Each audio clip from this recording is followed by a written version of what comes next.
Ready start.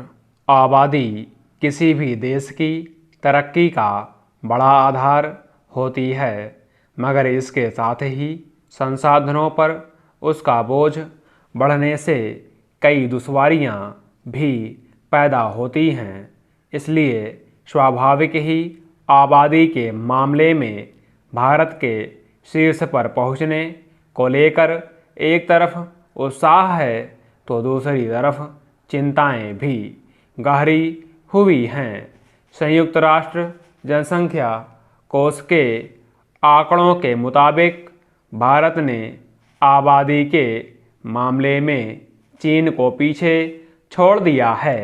हालांकि कुछ लोगों में इस आंकड़े को लेकर भ्रम की स्थिति बनी रही कि भारत इस पायदान पर अभी पहुंच गया है या 2 महीने बाद यानी जून तक पहुंचेगा। मगर बहस इस बात पर होनी चाहिए कि इस जनसंख्या वृद्धि के निहितार्थ क्या हैं।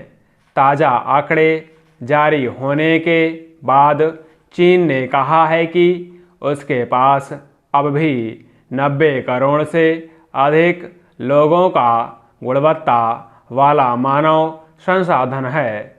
चीन की पीड़ा समझी जा सकती है। दरअसल जनसंख्या के बल पर ही उसने 90 के दशक से आर्थिक तरक्की की है। हालांकि 15 से 64 साल आयु वर्ग की कामकाजी आबादी के मामले में चीन अब भी भारत से आगे है। भारत की अपेक्षा उसके पास इस आयु वर्ग के 1 करोड़ लोग अधिक हैं, मगर 14 साल से कम उम्र की आबादी के मामले में भारत की तुलना में चीन काफ़ी पिछड़ गया है। यानी आने वाली कामकाजी पीढ़ी भारत के पास अधिक होगी। इसी तरह चीन में जीवन की अवधि भारत की अपेक्षा अधिक होने की वजह से उस पर बुजुर्ग आबादी का बोझ अधिक है। माना जा रहा है कि भारत अपनी आबादी के बल पर विकास के रास्ते पर तेजी से आगे बढ़ेगा।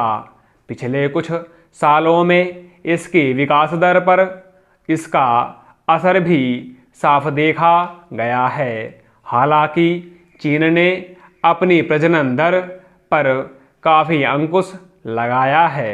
भारत भी इस दिशा में सतर्क है और उसकी प्रजनन दर 2.2 से घटकर 2.0 पर आ गई है।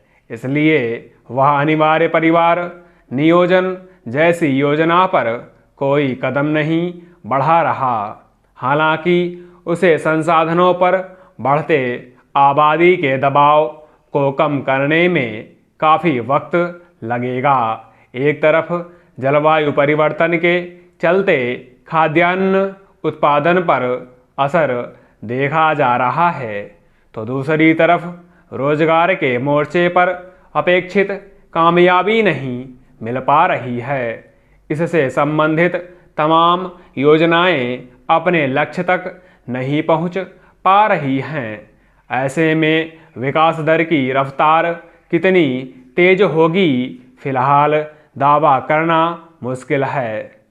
शिक्षा और स्वास्थ्य जैसी बुनियादी सुविधाएं उपलब्ध कराने में सरकार को खासी मशक्कत करनी पड़ती है। आबादी अधिक होने का ही नतीजा है कि इन दोनों क्षेत्रों में सरकार पर्याप्त बजटीय आवंटन नहीं कर पाती। 14 साल तक की उम्र के सभी बच्चों को मुफ्त और अनिवार्य शिक्षा का कानून होने के बावजूद 60% से कम ही बच्चे उच्चतर माध्यमिक कक्षाओं में पहुंच पाते हैं। ऐसे में कौशल विकास संबंधी योजनाओं की सफलता भी प्रश्नांकित होती रहती हैं। फिर सार्वजनिक स्वास्थ्य सेवाओं पर जनसंख्या का अधिक दबाव होने की वजह से गुणवत्तापूर्ण सुविधाएं उपलब्ध कराना चुनौती बना हुआ है। इसके चलते कई तरह की सामाजिक विसंगतियां भी नजर आती हैं। जनसंख्या का दबाव खेती किसानी वन भूमि पर्यावरण पर भी साफ देखा जाता है। खेत का जोत घट रहा है, मकानों के लिए जगह की ज़रूरत बढ़ रही है, इसके लिए पर्यावरण पर अतिक्रमण भी बढ़ रहा है। इस तरह जो आबादी एक तरफ वरदान नजर आ रही है, वही दूसरी तरफ मुसीबत बन रही है।